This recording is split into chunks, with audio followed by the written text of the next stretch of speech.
we have to assume they have the certification. The average person is not going to come off the street and say, yes, I know how to do a kosher slaughter.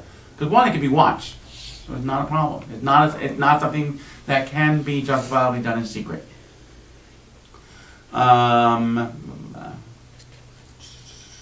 Because all that are found to be shechting have already received Kabbalah from a learned one, and in a few places they are more stringent. That the one who received also gets a written letter from the learned one as proof that you give him Kabbalah. So the written proof, we're also dating ourselves. Because the idea of having a written document, okay, 16th century makes sense. If we're much earlier, highly unlikely. Not that people didn't have pen and paper and scribe, but it wasn't as common. Okay? When we say here we're not talking paper, we are talking parchment. Average paper does not exist yet. Books do, but not in that way. Every shochet, even though he has received ordination, it is fitting that he should return to the chapters of law shechita. So for 5 years before I came here, I was the lead rabbi for the Chaver Kadisha in Wilmington, Delaware, the burial society. Prepping the body for burial, doing the ritual washing and dressing and so forth. For the men, I did everything. For the women, I would do the prayers outside the door. You're not allowed to see the opposite sex and their nakedness.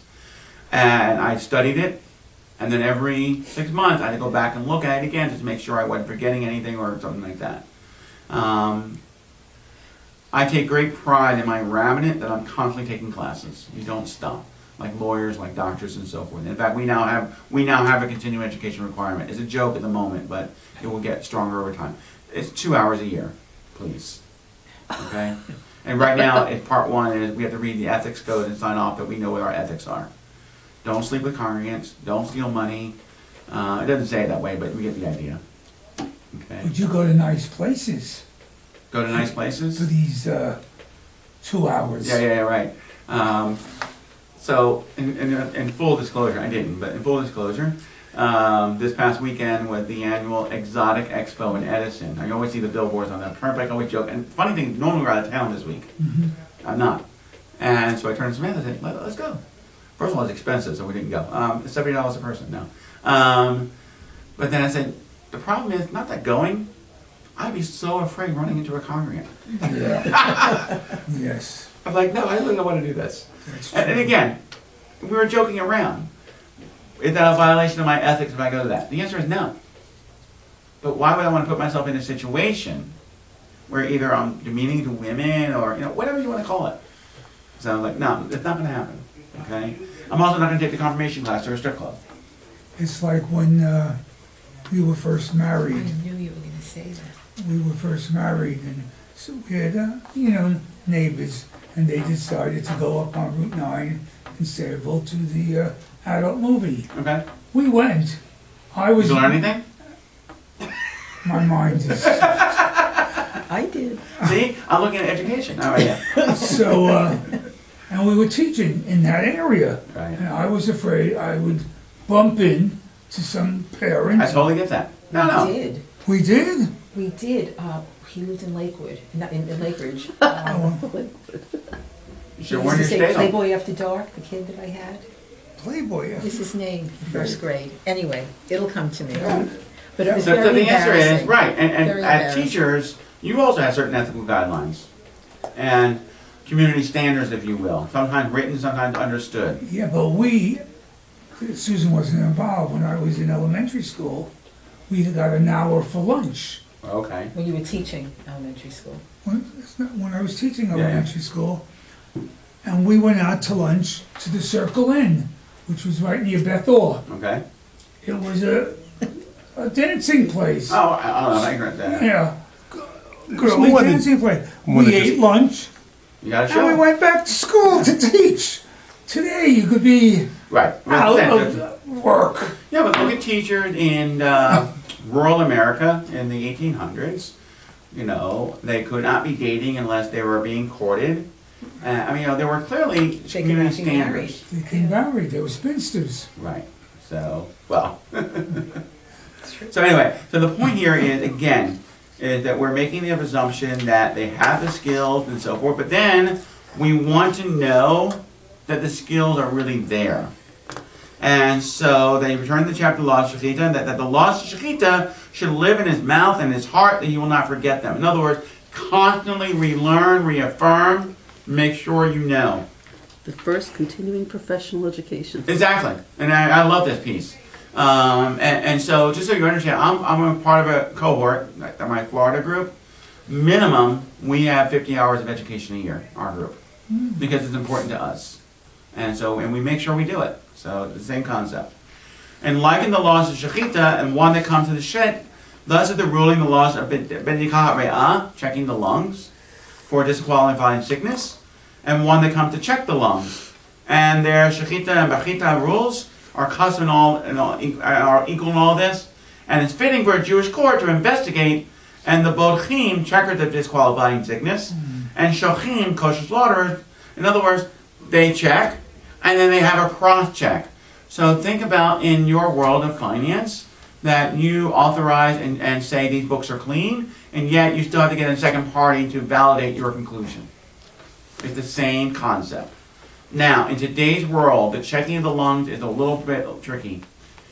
In today's world, if you're doing a simple kosher slaughter, it's checking to make sure the knife is smooth, there's no ridges or anything, so that when the slit is made, it's a clean slit and the blood just flows out. It's not the spurting that you probably recall from that horrible chicken experience, okay? Number two, I mean, it's a pump flow, because it's still a heartbeat, that's what it is. But once the volume drops enough, the animal goes in shock and dies, so it's not an issue there. If it is a glot kosher issue, you still do the slit. This next part is quite grotesque. You grab in and grab from the tracheal and pull the tracheal and lung lining out. And you're checking to make sure there's no defects, markings over.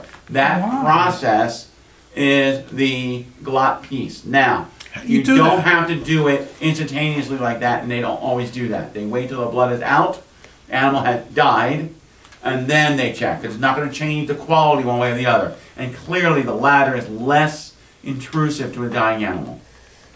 So I don't buy kosher because I find it BS.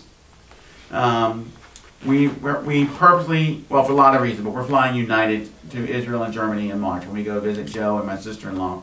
And one, because it was significantly cheaper, but two, United, they will always ask me, because United does a full, I'm sorry, I meant El Al. El Al, you can just say Mr. Lawrence Malinger, but they're going to flag a rabbi. It's going to flag.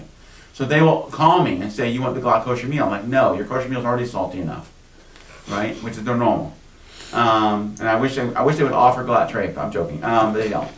Whereas United, then if I want a kosher meal, I'll ask, but I won't. The regular meal is fine. Again, too much sodium as it is, and then, long flight. But the point is that I don't need that. Hebrew National, with their slogan, we answer to a higher authority. Whether it's true or not, I don't know. I like their products, okay? But there are Orthodox contingencies that will not eat Hebrew National because they feel it's not kosher enough. So this is where the Shulchan is correct. If they said they did it, leave them alone. Now, today we have more resources available to us that you can choose who you want to buy from. Rabbi J. Stein, yes, Rabbi Malik's predecessor over here at Beth Am, gave the kosher certification to Eli's Bagels over here in Aberdeen. Yes. Okay?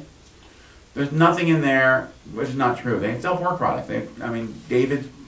Joe's favorite meal when he's either coming home or going back to college is getting their hangover special, which is the bagel with the eggs, the Taylor ham, and the cheese and the hash browns on it. I call it heart attack in a basket, but whatever. It's his favorite meal. I couldn't care less. Don't knock but it. his favorite meal. But that's his coming home or going to school treat. Fine. But what's kosher there are their bagels. That's all that's kosher. Nothing else there is certified that way. When Rabbi Malik came in, I don't know if it was maintained. I don't know if I've seen the letter up recently. I have to go back and look. Well, it's really the responsibility of Eli's to... Oh yeah, of course. And I don't know how important it was for them to do that. But can they have kosher bagels that they sell and make there? Yes. As long as it doesn't come in contact with, then yes. The question that comes into play here is, of course, they're open on Saturday. Yeah. So the different kashrut rules don't always apply. It's your wife. My wife? Mm-hmm. Hi! She's checking. Oh, actually, I want to switch cars. Hey. Hey, hey. 'Cause I don't need that car.